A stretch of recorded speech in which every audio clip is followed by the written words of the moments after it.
Ao verme que primeiro roeu as frias carnes do meu cadáver, dedico com saudosa lembrança essas memórias póstumas.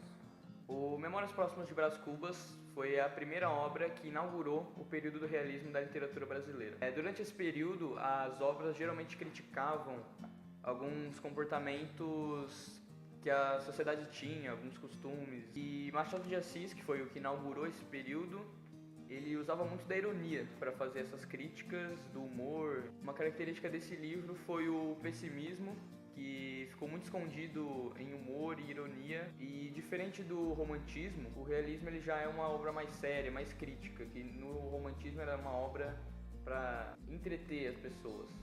Já no realismo é para criticar e mostrar a realidade. As principais características do livro em si, uma das coisas que ele ficou bem famosa é pela sua narrativa sem linearidade. Então, o tempo ele é irregular, então ele fala de coisas que quando ele era mais velho, depois quando ele era mais novo. Isso é uma coisa que deixou muito famoso esse livro. Outra coisa que deixou o livro muito famoso é que ele não foi escrito por uma pessoa que sabia que vai morrer, e sim por alguém que já morreu. Já olhou pra alguém e pensou, o que passa na cabeça dela? Então é uma perspectiva de vida diferente. E então ele vai citando os episódios mais importantes, desde o nascimento até a sua morte. O Brás Cubas, ele veio de uma família muito rica, desde criança era travesso, então ele dizia que nunca precisou gastar o suor de seu rosto para comprar pão. O livro em si já começa com o velório de Brás Cubas, que era uma pessoa ilustre, como diziam, no mesmo velório tinha 11 pessoas, então já começa com uma ironia, um certo sarcasmo. Após isso, ele conhece Marcela, que foi seu primeiro amor. Marcela, no caso, era uma prostituta. E ele diz que esse amor durou 15 meses e 11 contos de réis. E por conta dessa Marcela, o pai de Brás Cubas mandou ele para Portugal. Porque Brás Cubas usava o dinheiro do pai para pagar Marcela. E em Portugal, Brás Cubas dizia que no primeiro dia ele tentou se matar, no segundo dia ele pensou em virar padre. E vai dizendo as coisas diárias. E depois ele fala que não se interessou muito pelos estudos e começou a viajar pela Europa no geral. Dizia que a cada lugar que ele ia com uma garota diferente. E em uma dessas viagens ele recebeu uma carta de seu pai, que dizia que a mãe dele estava muito doente e precisava vir para o Brasil para rever a mãe dele antes de sua morte. Após a morte da mãe de Brás Cubas, o pai de Brás Cubas fala sobre uma moça chamada Virgília. Quando o pai dela era muito influente e assim ele poderia ganhar um cargo de ministro, um cargo influente na sociedade para começar a trabalhar, porque até então Brás Cubas não havia feito nada. Porém, num certo encontro, Virgília acaba se apaixonando por Lobo Neves e com ele se casa. Com isso, Brás Cubas acaba ficando muito triste. Após um tempo, ele acaba conhecendo Eugênia, que era uma moça jovem, muito bela, como ele dizia. Porém, ela era coxa. E como uma frase que ele disse, uma frase bem famosa, porque bela se coxa, porque coxa se bela.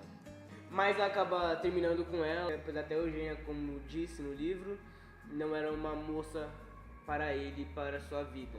Bom, essa obra ficou bem famosa porque tem vários capítulos que não fazem parte da história específica. E um desses capítulos aleatórios é o 119, chama Parênteses, onde ele fez várias anotações, algumas frases, algumas delas suporta-se com a paciência a cólica do próximo, matamos o tempo nos enterra, e crê em ti, mas nem sempre duvide dos outros.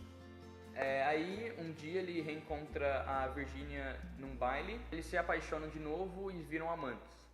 Aí eles começam a se encontrar secretamente e tal. Algumas pessoas começam a desconfiar, principalmente a empregada da casa dela, que já sabe desses encontros, mas não fala nada. E mesmo assim outras pessoas começam a desconfiar que eles se encontram. Então, um dia o Lobo Neves, o marido da Virgínia, ele recebe uma promoção no trabalho e eles têm que se mudar. E aí ele, Lobo e a Virgínia se mudam e aí o Brás Cubas não pode mais encontrar ela. Aí, como ele não pode mais encontrar a Virgínia, ele começa a ficar muito triste, mas ele encontra a Eulaila. Eles ficam noivos depois de um tempo, mas um pouco antes do casamento ela morre e aí ele volta a ficar triste de novo. Mas pra não, a vida dele acabar e ele não ter feito nada, ele tem a ideia de fazer o emplasto Brás Cubas, que é supostamente um remédio que cura tudo.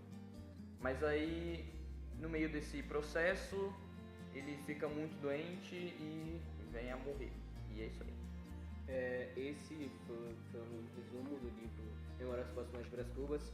E no último capítulo ele faz uma menção sobre as negativas. Eu vou ler aqui um parágrafo desse último capítulo, onde ele encerra a obra. Esse último capítulo é todo de negativas. Não alcancei a celebridade do emplasto, não fui ministro, não fui califa, não conheci o casamento. Verdade é que ao lado dessas faltas, coube-me a boa fortuna de não comprar o pão com o suor do meu rosto. Não padeci a morte de Dona Plácida, nem a semidemência do Quincas Borbas. Somadas umas coisas e outras, qualquer pessoa imaginará que não houve míngua nem sobra e, consequentemente, que saí quite com a vida. Esse foi o resumo do livro Memórias Póstumas de Brás Cubas. Eu espero que vocês tenham gostado e espero que tenha ajudado vocês. Nós somos alunos do Colégio Magister e eu acho que é isso. A gente recomenda que peguem outras obras do Machado de Assis para entender bem esse período do realismo, as críticas, a ironia e tal. Se inscreve no canal, deixa o like, ativa o sininho para receber as notificações. Mentira. Tem que já morreu. É uma perspectiva diferente. Bastou um pai para pagar Marcelo. Now the world